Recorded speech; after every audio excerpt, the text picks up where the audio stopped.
Well, grid and bear, because Russian hackers are looking at our grid, that is our big old utility grid, and considering toying with it. They've got the technology right now to control it like remotely.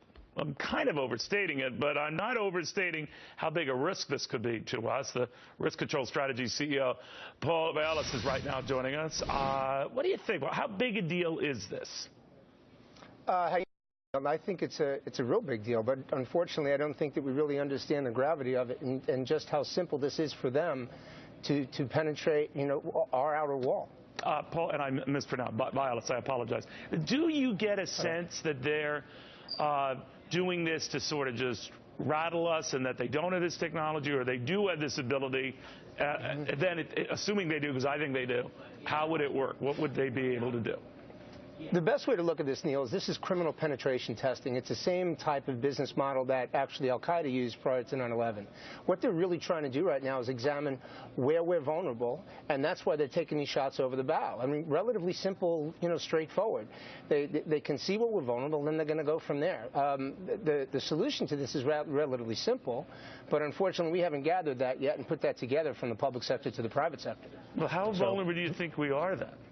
Extremely vulnerable, because you're looking at a group of people that are brilliant, and they have all the time in the world to examine our vulnerabilities. If you look at it from, in-state or out-state actors, I mean, I know there's a good theory right now that the people that we're looking at are, in-state actors, meaning associated with a certain country. It's entirely possible because the business model behind in-state actors is focused more towards our infrastructure and taking us down as a country, where out-of-state actors or organized crime figures are focused more towards financial means or money, which is why they focus on the affluent. Scary stuff. Paul, if you don't mind just staying there, I want to bring in my colleagues and friends. Fox News All-Stars Hadley Heath. Manning, we've got Scott Martin here, Kayleigh McEnany. Kayleigh, you heard what Paul was saying. It is scary stuff, but we have seen utilities and key power stations hit, actually repeatedly. So it doesn't take much to bring our entire grid down. It's an inter-network play here that could just compromise the entire thing. That's right, and we're talking refineries, banks, we're talking air traffic control systems, satellites. Russia in particular is known for this. In fact, there were Russian criminals, quote, I think it was the Russian government, in 2007 in Estonia, 2008, I believe it was in Georgia, the same thing. There were cyber attacks, coincidentally, right as they were crossing the Caucasus. Russia is known for this, China as well. These cyber attacks are real threats. When you think about our experience in this country has been particularly with, I remember it happened in the middle of the day. That knocked down a lot of power throughout much of the Northeast, and it connected with much of the Midwest. You could do a lot of damage and scare a lot of folks. If you think about it, Hadley, that gets to be a big deal, doesn't it?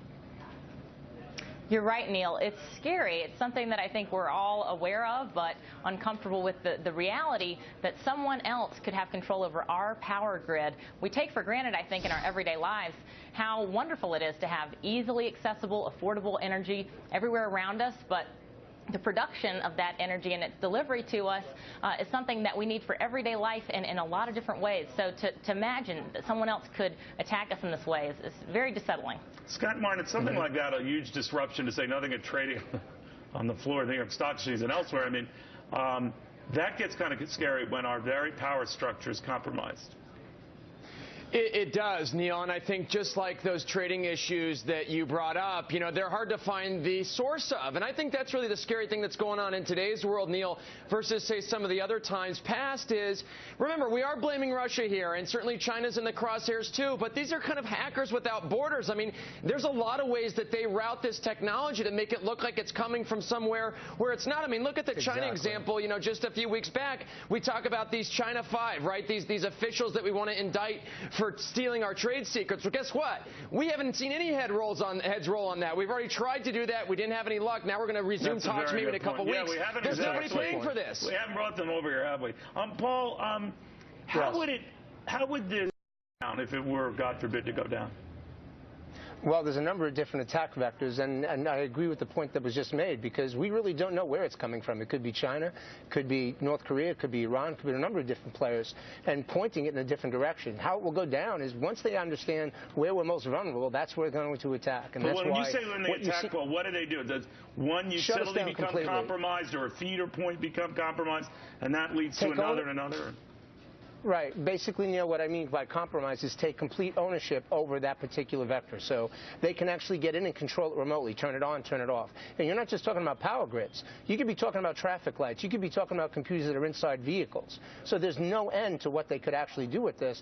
We need to wake up and figure out this is very real. It's happening today. And if we don't do something about it preemptively, we're going to be standing here, we're going to be facing a lot of problems we're not prepared for. That is scary stuff. All right, we'll watch closely. In the meantime, you saw the Ken Feinberg interview yesterday, right? He seemed to signal that the company's legal troubles are far from over. A program like this is designed to provide a voluntary alternative to years of litigation, and it's an